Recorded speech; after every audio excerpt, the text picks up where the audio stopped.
8. Our Next of Kin. Ruth 3. October the 5th, 1954. Good morning, friends. The past 2 weeks we have been studying the book of Ruth and have seen that our only true environment is God Himself. We tend to regard the focus of this world, heredity, environment, governments, and men as the real powers, as our real environment. But Scripture declares that this is not so. God is the true and mightiest environment of any human life, and by faith we have this omnipotent God as our sufficiency and our life. We saw also that our own perspective on our lives is limited. Naomi saw her life as a bereaved and forsaken one. A widow who had lost both home and husband lost her children also. Certainly this seems to be a pattern of defeat and frustration. So Naomi felt and cried out, "Call me Mara," or bitter, because my life is a bitter one, and the Lord has dealt very bitterly with me. Ruth 1:20. But the completed pattern of Naomi's life, as we see it now, was not one of defeat and bitterness, but of victory and splendor. Our perspective is a limited one where our own lives are concerned, but God sees the pattern in its entirety, and His plan and providence are good. In Ruth 3, we find Naomi suggesting to Ruth, her foreign daughter-in-law, that she go to the threshing floor and seek out Naomi's kinsman, Boaz, and ask him to perform the duty of a kinsman to her.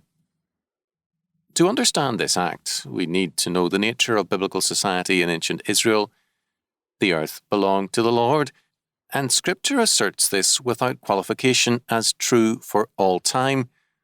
No government has any title to an inch of the earth. When Israel entered the Promised Land, the soil was assigned to the families as theirs under a stewardship to the Lord. The land could not be sold. Only so many years of its produce could be sold. On the 50th year, the year of Jubilee, the land reverted to the family. However, at any time the kinsman redeemer, the next of kin, could redeem the land by purchasing it for the family. The next of kin had a threefold redemption task. First, he could restore the forfeited property. Second, he could redeem his relatives from slavery. And third, he could avenge the death of his relatives. A fourth duty was this: he could marry a widow in the family to carry on the family line. This was Ruth's request of Boaz. "Spread therefore thy skirt, or wing, over thine handmaid, for thou art a near kinsman." Ruth 3:9.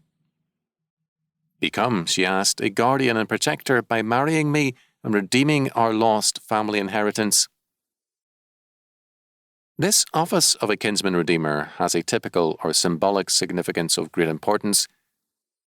God asserts in Ezekiel 16:8 that He made Himself the kinsman redeemer of Israel by spreading His skirt or wing over them and making them His people. When Jesus preached in the synagogue at Nazareth, He quoted Isaiah 61:1-2 and said, "This day is the scripture fulfilled in your ears." Luke 4:16-21. He meant by this that He Himself was the divine kinsman redeemer of man. Jesus Christ took upon Himself flesh and blood and became next of kin to all men in order to be our Redeemer. His task as our Redeemer is a threefold one. First of all, the property which we have lost and forfeited is paradise, and Christ restores paradise to us. By faith we have a taste of it in this life, and the fullness in the world to come. By our rebellion against God, we have fallen into captivity to sin and have become its slaves. From this slavery He redeems us. By our treason to God's kingdom, we have been placed under sentence of death, and from this penalty He redeems us and gives us eternal life. This is the Lord's work as our kinsman redeemer. This is a great and magnificent fact for us to rejoice in. We all of us have this inheritance and privilege as Christians. Jesus Christ, the second person of the Trinity, God manifest, is our next of kin. It may be fine to have a millionaire relative, but after all, what money can do for us is limited. It may be a privilege to have great men in our family, but it does not free us from the power and penalty of sin and death, or restore paradise to us. But when God is our Father and Jesus Christ is our next of kin, we have that glorious liberty which is a privilege of the sons of God. We have a peace which surpasses understanding and a hope which nothing can take away. By faith we receive God as our sufficiency and our life, our true environment, and God the Son as our next of kin.